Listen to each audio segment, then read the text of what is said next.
मांगे ऋषिवर। मांगे ऋषिवर, अब तो मांगे। यही स्वर्ण नगरी मांग लीजिए। भोलेनाथ, यदि आप मुझे इच्छित वस्तु प्रदान करने के ही इच्छुक हैं, तो मुझे ये स्वर्ण नगरी प्रदान कर दें।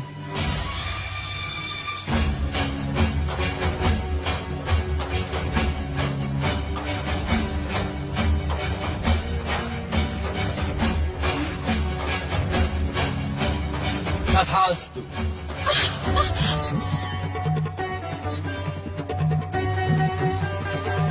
ये भव्य स्वर्ण लंका हम आपको तथा आपकी पत्नी केकसी को प्रदान करते हैं। लोभी ब्राह्मण,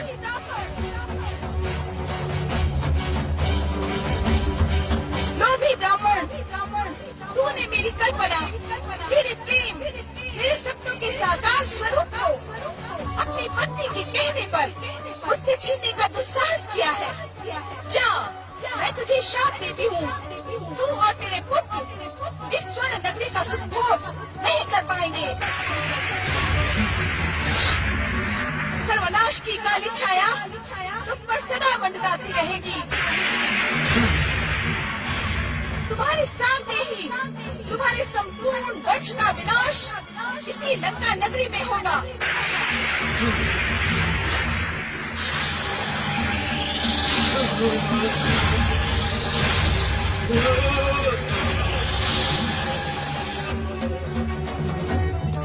ये तुमने क्या किया पार्वती? दक्षिणा के साथ ही श्राप भी दे दिया। तुमने अनर्थ को निमंत्रण दे डाला है केकसी। शीघ्र यहाँ से प्रस्थान करो, अन्यथा शक्ति रूपिणी पार्वती के क्रोध से हम भस्म हो जाएंगे। नारायण नारायण, नहीं नहीं ऋषिवर, आपकी इस भव्य स्वर्ण नगरी से आप नहीं, हम प्रस्थान करेंगे। क्यों भोलेनाथ? हाँ नारद, ये स्वर्ण नगरी अब श्रापित नगरी बन गई है। अब यहाँ अधिक ठहरना उचित नहीं। केकसी के अनुचित हठ ने अनर्थ को निमंत्रण दे डाला। माता पार्वती का श्राप केकसी के भविष्य पर सर्वनाश की काली छाया बनकर सदा सदा मंडराता रहेगा। इसका ज्ञान संभवतः केकसी को नहीं था। भोलेनाथ, माता पार्वती एवं अन्य सभी लंका नगरी से प्रस्थान कर गए। इस घटना से दैत्यनी केकसी तो प्रसन्न थी, किंतु विश्रवा ऋषि प्रायश्चित की अग्नि में जल रहे थे। आत्मग्लानि और लज्जा में डूबे ऋषि वृषभा के सम्मुख अब केवल एक ही ध्येय था, अपनी भूल का प्रायश्चित करना, अपने आराध्य महादेव को प्रसन्न करना। अतः उन्होंने अपने आश्रम में शिव आराधना का प्रारंभ शंभवे नमः स्वाहा, ओम देवादिदेवाय नमः स्वाहा, ऋषिवर, ऋषिवर, नमः स्वाहा। बस सुन ले ऋषिवर, देवी पार्वती के श्राप का कारण मैं नहीं, आप है आप। यदि आप संकोच छोड़कर लंका की दक्षिणा स्वयं मांग लेते तो परिणाम तब भी वही होता। तुम्हें वहां ले जाना हमारी भूल थी। यदि तुम हमारे साथ न होती तो ऐसा कुछ न होता।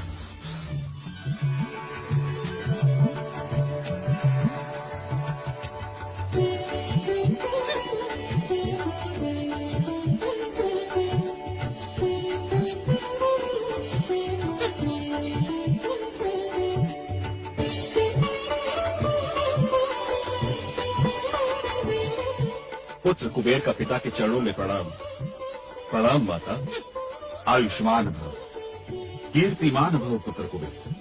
पिताश्री, मेरी तपस्या सफल हुई, जिसके वरदान स्वरूप मुझे ये पुष्पक विमान प्राप्त हुआ।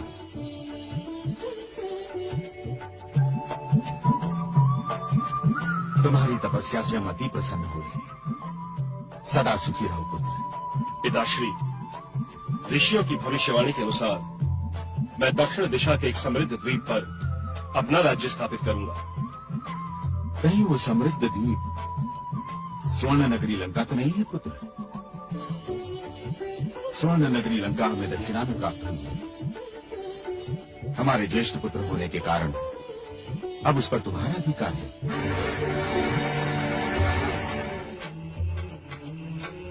किंतु स्मरण रहे पुत्र, स्वर्ण नगरी लंका देवी पार्वती से शापित हो गई है। आपके आशीर्वाद और शिव भक्ति से श्राप का प्रभाव नष्ट हो जाएगा पिताश्री।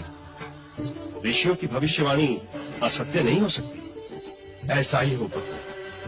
जाओ, स्वर्ण नगरी लंका में अपना राज्य स्थापित करो।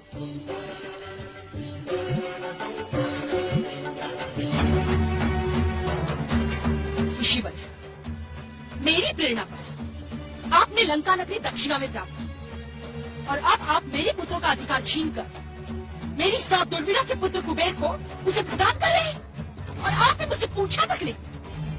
ठीक है, मैं भी प्रण करती हूँ। कुबेर को लंका नगरी में शांति से नहीं रहने दूंगी। हाँ।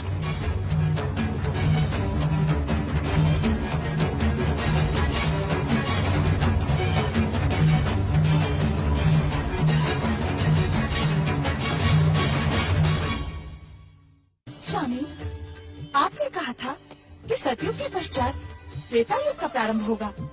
इस रहस्य को स्पष्ट करें।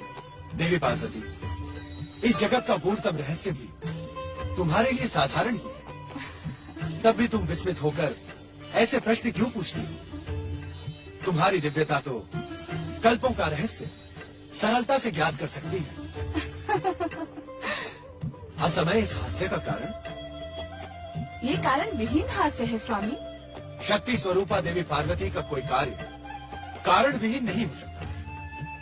इस हास्य का उद्देश्य ये है स्वामी कि मैं अपनी दिव्यता से सब कुछ ज्ञात कर सकने में समर्थ हूँ। आपके आशीर्वाद से इस संसार का असाधारण रहस्य भी मेरे लिए साधारण ही है। किंतु क्या देवी पार्वती? स्वामी, किसी रहस्य को उस रहस्य के जन्मदाता के श्रीमुख से सुनने का लोभ मुझे स्वयं की शक्ति के विश्वास से डिगा देता है। देवी, तुम पर चतुराई भी भली लगती है। ये चतुराई नहीं है स्वामी, भूख है। भूख? हाँ स्वामी, भूख। आपकी व्यवस्था अनुसार इस संसार में 3 प्रकार की भूख होती है। किस किस प्रकार की भूख? मानसिक भूख, शारीरिक भूख और काम वासना की भूख। हाँ स्वामी, तो मेरा ये प्रश्न मेरे मन मस्तिष्क को संतुष्टि पहुँचाने वाला है। अर्थात मानसिक भूख से संबंधित है। देवी पार्वती, जिस किसी जीवात्मा को इस मानसिक भूख का स्पर्श हो जाता है, उसे अन्य कोई भूख अच्छी नहीं लगती। मानसिक भूख का जीवित उदाहरण ज्ञात है कौन है? कौन स्वामी? देवर्षि नारद। वह अपनी जिज्ञासा में 24 प्रहर 14 भुवनों में मंडराते रहते हैं। स्वामी, आपके संपर्क के कारण मुझे भटकने की आवश्यकता तो नहीं पड़ती, किंतु सोच सकती हूँ कि अपनी जिज्ञासा में भटकना कितना रोमांचित कर देने वाला अनुभव है। अर्थात तुम्हें अब अधिक भटकाया न जाए और तुम्हारी मानसिक भूख संबंधित जिज्ञासा शांत कर दी जाए। बड़ी कृपा होगी स्वामी। सतयुग की सात्विक प्रवृत्तियां त्रेता युग में धीरे धीरे कलुषित होने लगी। इसी कारण शुभ अशुभ शक्तियों में संघर्ष तीव्र होगा। इससे अधिक ज्ञात करने के लिए तुम्हें धैर्य धारण करना होगा देवी। इस समय तो कैलाश में हमारी प्रतीक्षा हो रही है।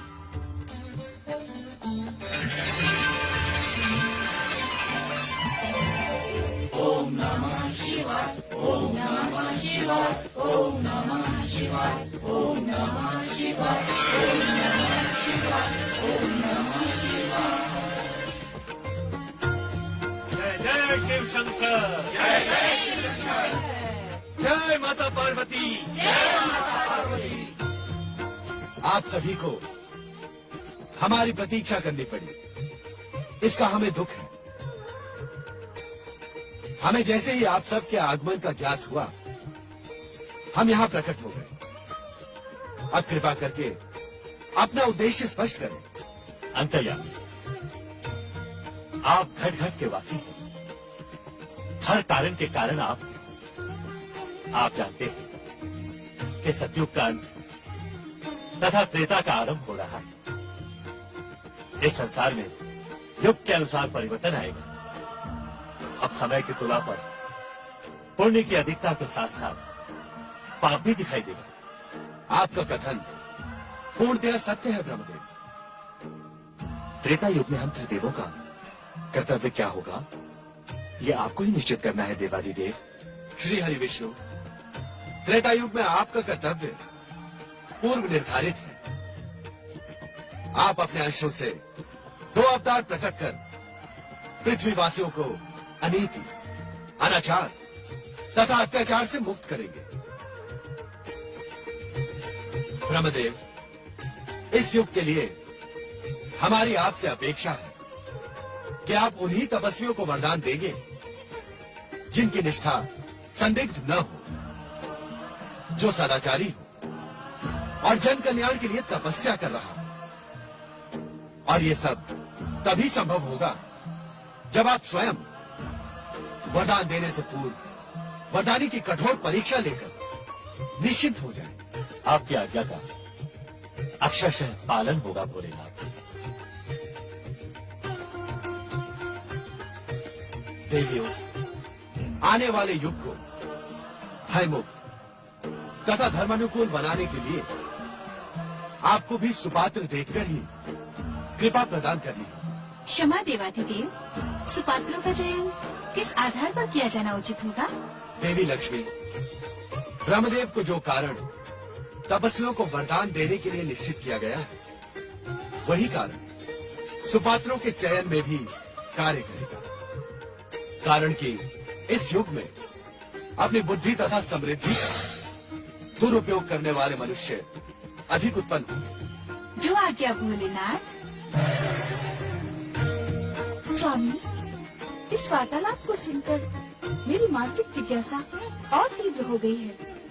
हम जानते हैं देवी, तुम ये जानने की इच्छुक हो कि श्री हरि विष्णु का अगला अवतार कैसा होगा, कहाँ होगा। हाँ स्वामी। देवी, इस त्रेता युग में श्री हरि विष्णु जो सर्वप्रथम अवतार ग्रहण करेंगे, वो एक तेजस्वी ब्राह्मण का होगा। उसके हृदय में अटूट आत्मविश्वास तथा अगाध शिव भक्ति होगी। अर्थात श्री हरि विष्णु मानवीय अवतार ग्रहण करेंगे। हाँ देवी। किंतु स्वामी, क्या यह इतना आवश्यक है? देवी, मनुष्य का जन्म प्रेम तथा निर्माण के लिए हुआ है, किंतु वो अपने समीप के वातावरण को देखकर उद्वेलित होकर वो सभी कुछ करता है जिससे उसकी मनुष्यता को ठेस पहुंचे। अर्थात इस त्रेता युग में अहंकार, दुष्टता, लोभ तथा मोह जैसी व्याधियां उच्च कुल में जन्मे लोगों को अपने और आकर्षित करने में सफल होंगी, जिसका सीधा प्रभाव साधारण जनमानस पर पड़ेगा। किंतु इसका संबंध श्री हरि विष्णु के मानवीय अवतार से क्या है स्वामी? पार्वती, साधारण जनमानस को अपने पथ पर अपने आदर्श के दर्शन उसी समीपता से हो जिस समीपता से उन्हें दुष्ट शक्तियां प्रभावित कर रही हैं, तो उनका जीवन शांत और प्रेम पूर्ण बन सकेगा। क्या श्री हरि विष्णु के अवतार का उद्देश्य इतना ही संक्षिप्त है स्वामी? नहीं देवी, यह अवतार अत्यंत उद्देश्यपूर्ण है। किस प्रकार स्वामी?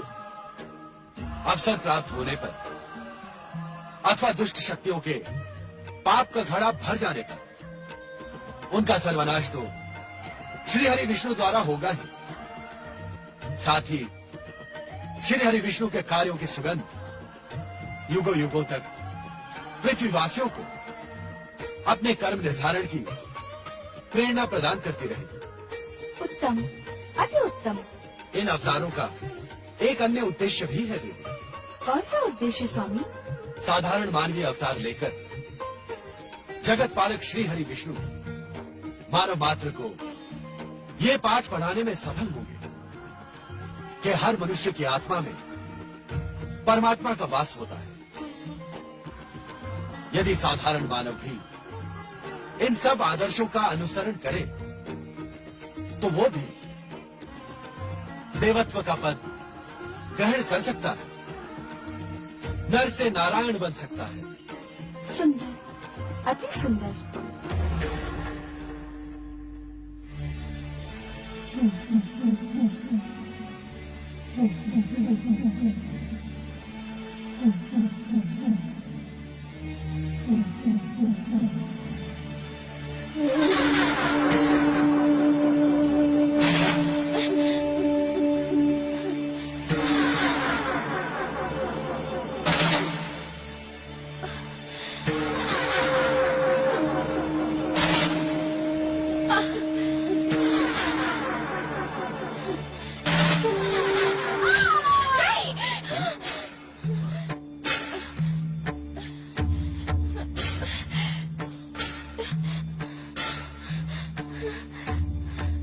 आप इस तरह भयभीत क्यों हैं देवी रेणुका?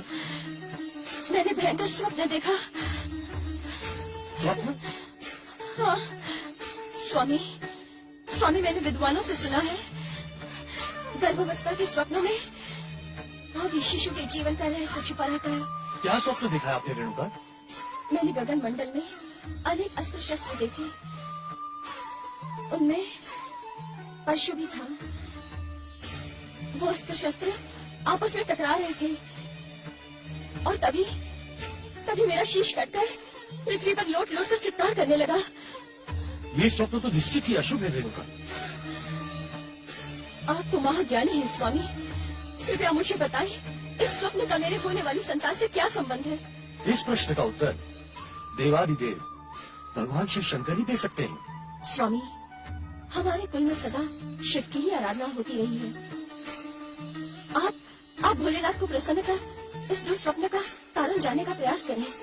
तुम चिंतित मत हो रेणुका। जमदग्नि ने आजन्म शिव आराधना की है। शिव भक्ति करने वालों को कभी कोई कष्ट नहीं होता। तुम्हारे स्वप्न में भी भोलेनाथ में कोई गुड़ संकेत छिपा है। स्वामी,